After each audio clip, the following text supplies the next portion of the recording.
اللہ تبارک و تعالی نے قرآن مجید کے 24ویں پارے سورہ حامیم سجدہ کی آیت نمبر 34 کے اندر ارشاد فرمایا کہ ولا تستوی الحسنۃ ولا السیئۃ، فرمایا نیکی اور بدی برابر نہیں ہوتی، کبھی بھی نیکی اور بدی برابر نہیں ہوگی۔ اتنا حسین اور خوبصورت اصول قرآن پاک نے بیان فرما دیا۔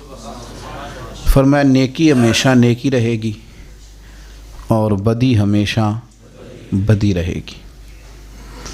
برائی کی، گناہ کی معاشرے میں جتنی مرضی پذیرائی ہو جائے، اور اگر بڑے بڑے لوگ بھی خدا نہ خواستہ اس بدی اور گناہ میں مبتلا ہو جائیں تو بدی بہرحال بدی رہے گی، وہ نیکی نہیں ہو سکتی۔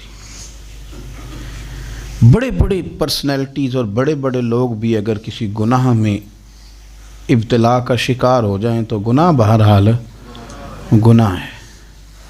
بہت بڑا آدمی ہو، بہت بڑا آدمی، بظاہر بہت بڑی شخصیت کہلاتا ہو، لیکن اگر بے پردہ عورتوں کے بیچ وہ کھڑا ہے اور ان کے ساتھ محض گفتگو ہے اور اس عمل پر وہ راضی ہے، تو وہ جتنا مرضی بڑا ہے گناہ تو گناہ ہی رہے گا، اس نے نیکی نہیں بننا۔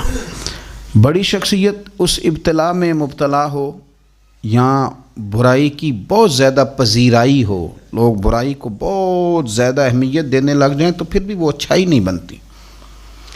لوگ یہ کہتے ہیں جی یہ کام سارے لوگ کر رہے ہیں، بھئی سارے کیا، ساری دنیا کرے، لیکن برائی نے برائی ہی رہنا ہے، اس نے اچھائی نہیں بننا۔ نیکی ہمیشہ نیکی رہتی ہے، وہ ہمیشہ نیکی ہے۔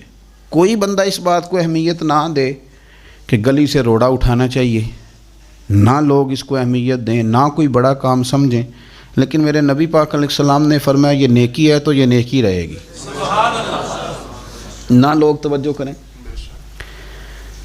لوگ بے شک یہی سمجھیں کہ لاکھوں روپیہ لگانا ہی صدقہ ہے، لوگ یہی سمجھیں کہ جانوروں کا ذبح کرنا ہی صدقہ ہے، لیکن حضور صلی اللہ علیہ وسلم نے فرمایا مسکرا کے ملنا بھی صدقہ ہے، تو مسکرا کے ملنا بھی صدقہ ہی رہے گا۔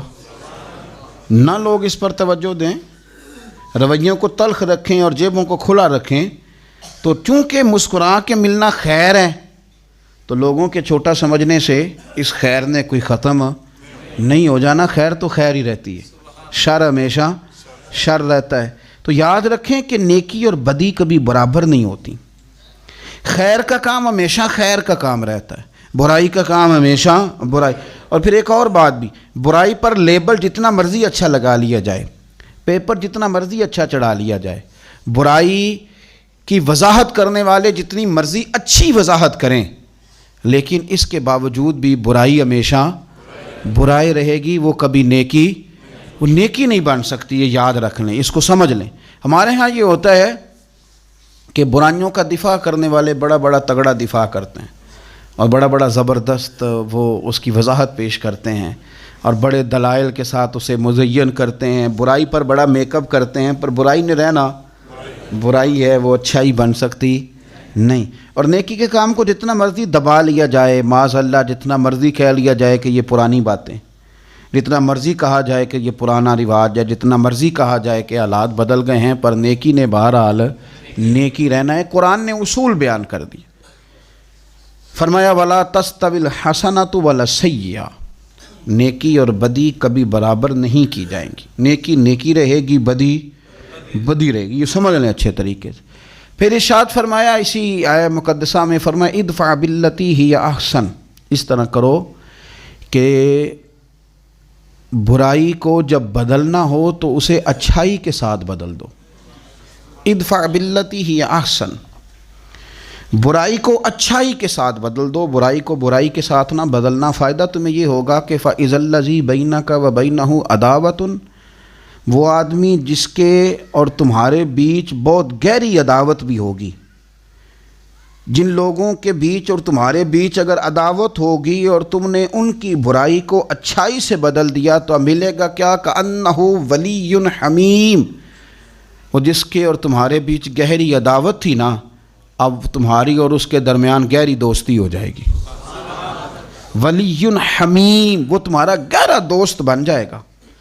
عداوت والوں کو دوست بنانے کا طریقہ، دشمنوں کو دوست بنانے کا طریقہ جو قرآن پاک نے بیان کیا ہے وہ یہ ہے کہ ادفع باللتی ہی احسن. اس طرح کرو کہ برائی کا بدلہ برائی سے نہ دو، بلکہ برائی کا بدلہ اچھائی کے ساتھ دو، پھر تمہاری دشمنیاں دوستیوں میں بدلیں گی. ہم نے یہ کیا ہے کہ معاشرے نے ہمیں سخت کر دیا ہے. آہستہ آہستہ لوگوں کے رویوں کی صورت دیکھ دیکھ کے ہم اپنے رویوں کو تلخ کرنے لگے ہیں. تو اینٹ کا جواب پتھر سے دینا شروع کر دیا ہے، گالی کا جواب 10 گالیوں سے معاذ اللہ دینا شروع کر دی. اگرچہ کیا معاشرے نے، لیکن اس کا نقصان یہ ہوا ہے کہ دشمنیاں دشمنیوں میں بدلتی چلی جا رہی ہیں، اپنے بیگانے ہوتے چلے جا رہے ہیں، رشتے ناطے ٹوٹنے لگے، دوست بچھڑنے لگے، اپنے بڑے اپنے تھے پر وہ غیر ہونے لگے، عداوتیں بڑھ گئی ہیں. اور اگر ہمارا تھوڑا سا رویہ یہ ہوتا کہ دشمنی کا جواب دشمنی سے نہیں دینا، دشمنی کا جواب تھوڑا سا اچھے طریقے سے دینا ہے، پیار سے دینا ہے اور خوبصورتی کے ساتھ دینا ہے. حضرت عقبہ بن عامر رضی اللہ تعالیٰ عنہ ایک صحابی ہیں، وہ کہتے ہیں کہ میں نے حضور سے ایک بات پوچھی بڑی گہری کر کے، تو نبی پاک صلی اللہ تعالیٰ علیہ وسلم نے 3 جملوں میں مجھے جواب دیا. آپ فرماتے ہیں کہ اس پر عمل تو میں نے بعد میں کرنا تھا، لیکن جب میں وہ بات سن رہا تھا نا، اس جواب کو جب میرے کان سن رہے تھے تو اس وقت ہی اللہ نے میری روح کو ٹھنڈا کر دیا. اسی وقت ہی میری طبیعت پھولوں کی طرح حشاش بشاش ہو گئی، میرے وجود میں خوبصورتی دوڑنے لگی. امام سیوطی علیہ الرحمہ نے اس کو لکھا ہے. حضرت سیدنا عقبہ بن عامر رضی اللہ تعالیٰ عنہ کہتے ہیں میں نے بارگاہ رسالت مآب صلی اللہ علیہ وسلم میں عرض کی، میں نے کہا حضور میں اخلاق اختیار کرنا چاہتا ہوں پر ذرا اعلیٰ قسم کے، تو مجھے آپ وہ عمل بتائیں جو افضل ترین عمل ہو، بہترین عمل بتائیں، میں عمل کرنا چاہتا ہوں. کہتے ہیں حضور نے 3 جملے ارشاد فرمائے. اللہ کے محبوب علیہ الصلوۃ والسلام فرمانے لگے سن پھر، جو تجھے محروم کرے نا اسے دیا کر، اور جو تجھ سے توڑے اسے جوڑا کر، اور فرمایا جو تیرے اوپر ظلم کرے اسے معاف کر دیا کر، رب تیرے اخلاق کو سب سے اعلیٰ بنا دے گا. یہ افضل ترین اعمال ہیں، افضل ترین اعمال. پھر غور کریں تینوں باتوں پر. جو تجھے محروم کرے تو اسے دے. یہ نہ کہے کہ جب میں الجھ گیا تھا تو تیرا رویہ کیا تھا، نہ، جب تجھے محروم کرے تو اسے دے. اور فرمایا جو تجھ سے توڑے اس سے جوڑ. یعنی اب اس کا معنی یہ ہے کہ کچھ لوگوں کے پیچھے بھی پھرنا پڑتا ہے، تو توڑنے والے سے تھوڑا سا جوڑ، تھوڑا بازو کھول. اور فرمایا جو ظلم کرے نا تو اسے معاف کر. قربان جائیں کبھی ان تینوں فکروں پہ تھوڑا سا رات کو سوچو. یوں لگتا ہے کہ ان فکروں نے چارپائی جو تھی وہ زمین پہ تھی لیکن آسمان تک پہنچا دی. آپ یہ حد ہے. رسول کریم صلی اللہ علیہ وسلم نے جو بات کر دی وہ ختم ہو گئے، قلم ٹوٹ گئے. اتنا اعلیٰ عمل ہم اگرچہ سامنے والے کی رویے کے جواب میں تلخ ہوئے پر ہو گئے ہیں، اگرچہ معاشرے نے سخت کر دیا ہے پر کہیں کہیں سخت ہو گئے ہیں، اگرچہ یہ کہ ہم رد عمل کے طور پر ہی ہوئے ہیں پر کچھ کمزوریاں ہماری طبیعتوں میں واقع ہو گئی ہیں. سبب چلیں کوئی بھی بنا ہے، بہرحال کہیں نہ کہیں طبیعت جو ہے وہ جملوں کی جگہ پتھر لے ہی آئی ہے. کہیں محسوس ہوتا ہے کہ اب میٹھے نہیں رہے، تھوڑے تلخ ہو گئے ہیں. کچھ لوگوں کے بارے میں ہماری بات سخت ہو گئی، یہ درست نہیں ہے. حضرت سیدنا عبداللہ بن عبید کہتے ہیں کہ سب لوگوں نے حضور سے عرض کیا تھا احد کے دن، کیونکہ احد کا دن بڑا سخت دن تھا. نبی پاک صلی اللہ علیہ وسلم کا چہرہ مبارک لہو لہان تھا، حضور تکلیف میں تھے. قریبی حضور کے قریبی حضرت امیر حمزہ رضی اللہ تعالیٰ عنہ جیسی ہستیاں شہید ہو گئیں. اور جو اتنی سخت برائی کرے اور پھر انہوں نے خالی شہید نہیں کیا، یعنی برائی کرنے کی حد کر دی کہ جناب امیر حمزہ رضی اللہ تعالیٰ عنہ کی آنکھیں نکال دیں، ہونٹ مبارک کاٹ دیے. ان کے وجود کو ٹکڑے ٹکڑے کر دیا معاذ اللہ، تکلیف میں حضور کو مبتلا کیا۔ اس ماحول میں اللہ کرے آپ اس درد کو سمجھیں۔ یہاں بھی کیا دعائیں یاد رہتی ہیں؟ یہاں بھی اب اس موقع پر آ کے بھی آپ نے نیکی کرنی ہے۔ کہتے جب ہم نے تڑپ کے کہا نا حضور آج کاری دیں دعا، یہ تباہ ہو جائیں، آج کریں آپ دعا، تو کریم رسول صلی اللہ تعالیٰ علیہ وسلم کو جب سبھی لوگ کہہ رہے تھے تو حضور نے کیا جواب دیا؟ حضور فرمانے لگے سنو، کیا تم بار بار سبھی لوگ ایک ہی بات کرتے جا رہے ہو؟ عبداللہ سنو، رب کریم نے مجھے نہ تانے دینے والا بنا کے بھیجا ہے نہ لعنت کرنے والا بنا کے بھیجا ہے، اس نے مجھے دین کی طرف دعوت دینے والا بنا کے بھیجا ہے اور رحمت کرنے والا بنا کے بھیجا ہے۔ آپ جملوں کے باتوں کے مقابلے میں بات پر غور کریں۔ فرمایا نہ ہم لعنت کریں گے نہ تانا دیں گے، مجھے پتہ ہے تیرا تو کون ہے، میں جانتا ہوں تیرے خان، یہ تو تانا ہے، یہ تو کچے لوگ بات کرتے ہیں، یہ تو وہ لوگ بات کرتے ہیں جو اپنا لیول لو کر لیتے ہیں، کہتے ہیں مجھے پتہ ہے یہ کل کیا ہوتا تھا۔ او بھائی رہنے دے، یہ بات کر کے تو نے اپنے آپ کو زمیں بوس کر لیا ہے، یہ لفظ ہی ٹھیک نہیں، تیری ترتیب ہی غلط ہے۔ حضور فرمانے لگے سنو، دیکھیں دو باتیں، جواب میں دو باتیں، فرمایا نہ تو میں تانے دینے والا ہوں نہ لعنت کرنے والا ہوں، تو حضور پھر آپ کیا ہیں؟ تو کریم فرمانے لگے میں دعوت دینے والا ہوں اور رحمت کرنے والا ہوں۔ اگر کسی میں عیب آئے گا تو اسے تانا نہیں دیں گے، لعنت نہیں کریں گے، بلکہ اسے جا کے دین کی دعوت دیں گے۔ اس لیے میں کہا کرتا ہوں کہ خطیب میں اور داعی میں فرق ہوتا ہے، واعظ اور مبلغ میں فرق ہوتا ہے۔ خطیب نے تو خطابت چمکانی ہوتی ہے، کوئی ایسی بات کرنی، کوئی ایسا نقطہ چھوڑنا کہ لوگ واہ واہ کریں، لیکن داعی نے دعوت دینی ہوتی ہے، اس نے پیغام دینا ہوتا ہے کہ آؤ دین کی طرف آ جاؤ، آؤ۔ واعظ جو ہوتے ہیں نا، واعظ وہ واعظ کہتے ہیں، کوئی سٹوری چھیڑتے ہیں، کوئی کہانی سناتے ہیں، اس میں کوئی رنگ بھرتے ہیں، لوگوں کی دلچسپی پیدا کرنا مقصود ہوتا ہے، لیکن مبلغ یہ کام نہیں کرتا، مبلغ کی ڈیوٹی تبلیغ کرنا ہوتی۔ ہمارا زمانہ اس میں خطباء پیدا ہوئے، واعظین پیدا ہوئے، داعی نہیں پیدا ہوئے، اور لوگوں نے توجہ بھی دی تو خطیبوں کو، واعظین کو، داعی اور مبلغ کو توجہ۔ نقصان یہ ہوتا ہے کہ پھر معاشرے کی اصلاح نہیں ہوتی، پھر خطابت ایک سے بڑھ کر ایک۔ بہت سارے دوستوں کو میں کہتا ہوں اکثر محفلیں کرانے والوں کو کہ آپ کا مقصود خطاب سننا ہے، دعوت دین مقصود نہیں۔ اس لیے آپ نے پہلے ایک خطیب کو سنا تھا، پھر اس سے پہلے ایک کو سنا تھا، پھر آپ نے ذہن بنایا کہ اب فلانے کو بھی سننا ہے، اب فلانے کو بھی بلا کے سننا ہے۔ تو یہ مقصود مطلب ذائقہ ہے، یہ مقصود یہ ہے کہ کوئی مطلب ایک شخص ایسا ہو کہ بڑھ کے ہو ایک سے دوسرا، لیکن آپ کا مقصود اگر دعوت دین ہو تو پھر تو دو جملے ہی کافی ہیں، ایک بندہ ہی کافی ہے۔ جس نے سیکھنا تھا تو وہ تو کہہ گئے تھے علموں بس کریوں یار، ایک کو ہی حرف تینوں درکار، وہ تو کہہ گئے تھے کہ بس ٹھیک ہے دو جملے سیکھ لیے تو سیکھ لیے۔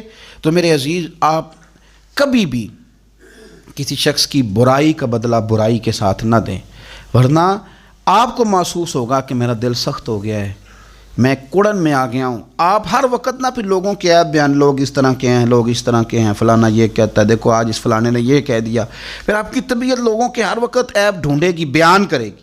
اور اگر آپ برائی کا بدلہ اچھائی سے دینے لگ گئے، ذہن بن گیا۔ حضرت ابوبکر صدیق رضی اللہ تعالیٰ عنہ بیٹھے تھے تو ایک شخص نے نا معاذ اللہ انہیں برا بھلا کہنا شروع کر دیا۔ کمال کی بات یہ کہ اللہ کے رسول بھی تشریف فرمائے، دیر تک کہتا رہا، صدیق اکبر سنتے رہے۔ جب صبر کا پیمانہ لبریز ہونے لگا تو ابوبکر صدیق اٹھ کے فرمایا کہ جو تو کہتا ہے سب جھوٹ کہتا ہے، تو غلط ہے۔ دو تین جملے کہے تو اللہ کے رسول اٹھ کے چلے گئے۔ صدیق اکبر کہتے ہیں پیچھے دوڑا، یا رسول اللہ صلی اللہ علیہ وسلم جب تک وہ بولتا رہا آپ تشریف فرما رہے، اور میں نے دو باتیں کی تو آپ آ گئے، تو کریم نے گویا حضور فرمانے لگے تو اپنے آپ کو لوارث سمجھتا ہے؟ او خدا کے بندے، جب تک تو چپ تھا نا، رب نے تیرے سرانے فرشتہ کھڑا کیا ہوا تھا جو تیری طرف سے جواب دے رہا تھا۔ تو کیا سمجھتا ہے کہ لوارث ہے تو؟ فرشتہ کھڑا تھا جو جواب دے رہا تھا، اور میں خوش ہو رہا تھا سن کے کہ دیکھو میرے ابو بکر کی شان، رب نے اس کا دفاع کرنے کے لیے فرشتے کو بھیج دیا ہے۔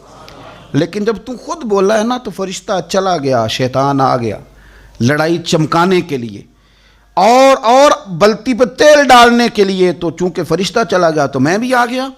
حضرت صدیق اکبر رضی اللہ تعالیٰ عنہ کہتے ہیں بس پھر اس کے بعد حالات بدل گئے۔ پھر معاملہ اور ہو گیا، پھر آہستہ آہستہ نا ماحول فقیری کی طرف آ گیا، پھر ہم نے اوکھی رمز فقیری والی کے چڑھ سولی تے بہنا، پھر ہم نہ واپس آ گئے، پھر ہم نے کہا ختم ہو گئی بات۔ ایک بندے نے برا بھلا کہا تو حضرت ابو بکر نے ایک جملہ کہا کہ وہ رو ہی پڑا۔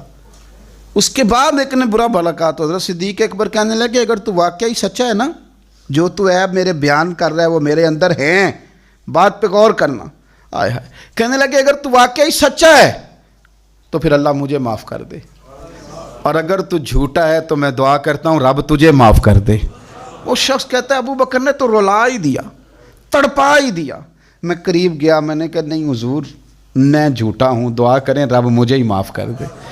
کیا لینا ہے بدلے لے کے، چھوڑ دیں یار، ہر موقع پر لڑائی، ہر موقع پر تلخی۔ اور اب یقین کریں اب تو نا پروموٹ، اب میں خاندانوں میں، دوستوں میں، یاروں میں، رشتہ داروں میں دیکھتا ہوں کہ اب بیان جاری ہوتا ہے، دو پارٹیاں لڑ رہی ہیں تو بیان جاری ہوتا ہے، اس نے یہ کہہ دیا ہے، اب وہ بیان مارکیٹ میں آ گیا، اب اس پر تبصرے ہوں گے، کوئی کہے گا کہ وہ یہ کرتا ہے، کوئی کہے گا وہ یہ کرتا ہے۔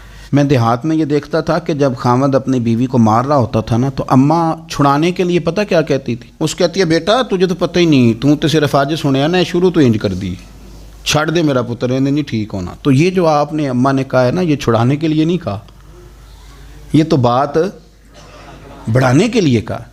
یعنی کسی نے کہہ دیا کہ میرے بھائی نے مجھے یہ کہا، تو اب دوست اس کو پتہ کیا کہہ رہے ہیں، دوست اس کو کہہ رہے ہیں کہ او ہو ہم تو یہ بتاتے نہیں تھے کہ تیرا بھائی کتنا خطرناک ہے، وہ تو فلانی جگہ بھی یہ کہہ رہا تھا۔ باتیں اب آپ ایک بیان دے دیتے ہیں، اور اب تو خیر ویسے بھی آسانی ہو گئی ہے، 10 بجے کے بعد عورتیں فارغ ہو جاتی ہیں، پھر موبائل فون چلنے لگ جاتے ہیں، اور آسانی کر دی، کانفرنس کال بھی ہوتی ہے، اور آسانی ہو گئی، واٹس ایپ گروپ بھی بنتے ہیں، جو مرضی ہے کرو۔ اور اسی طرح کے کام بازاروں میں ہوتے ہیں، اسی طرح کے کام دفتروں میں ہوتے ہیں، اسی طرح کے کام ہر محکمے میں ہوتے ہیں، 2-4 لوگ فلانے نے یہ کیا کرتے ہیں آپ؟ یہ خوبصورت لوگوں کا یہ طریقہ نہیں ہے۔ میٹھے رسیلے سنجیلے مروت والے با اخلاق لوگ یہ کام کرتے ہیں، انہیں گھن آتی ہے، وہ لوگوں کو دور نہیں کرتے، وہ ایک دوسرے کے قریب کرتے ہیں، وہ عداوتیں نہیں پیدا کرتے، محبتوں کو فروغ دیتے ہیں۔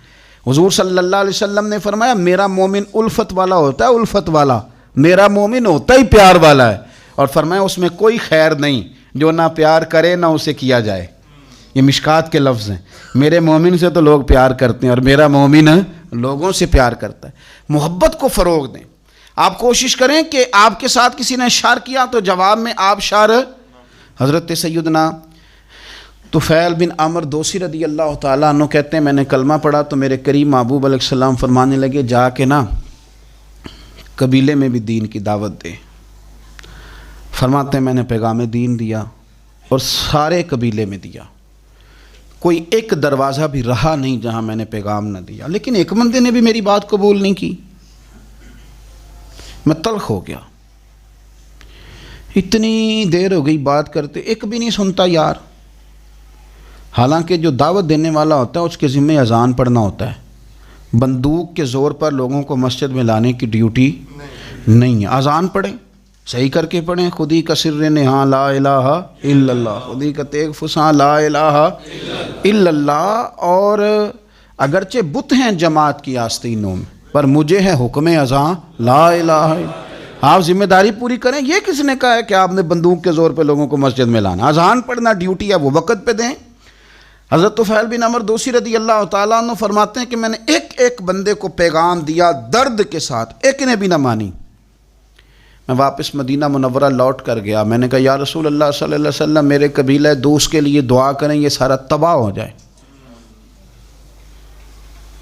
آج دعا کر دیں۔ کہتے میرے لفظوں میں اتنی شدت تھی اور میرے جملوں میں اتنا غصہ تھا اور میں اتنا ان لوگوں سے مایوس اور پریشان تھا کہ میں نے نا سخت بات کہہ دی۔ میں نے کہا حضور یہ نہیں مانتے، دعا کریں۔ تو کہتے ہیں حضور اٹھے، وضو کیا، اور پھر حضور نے مصلی بچھایا اور پھر کعبے کی جانب چہرہ نور کیا، ہاتھ اٹھائے تو لوگ کہنے لگے آج تو قبیلہ دوست والے ہلاک ہو ہی گئے، قربان جائیں۔ حضور نے ہاتھ اٹھا کے دعا کیا کی، کہا اللہ دل جو تیرے قبضہ قدرت میں ہیں تو کرم فرمانا، ان کے دلوں کو پھیر دینا دین کی طرف۔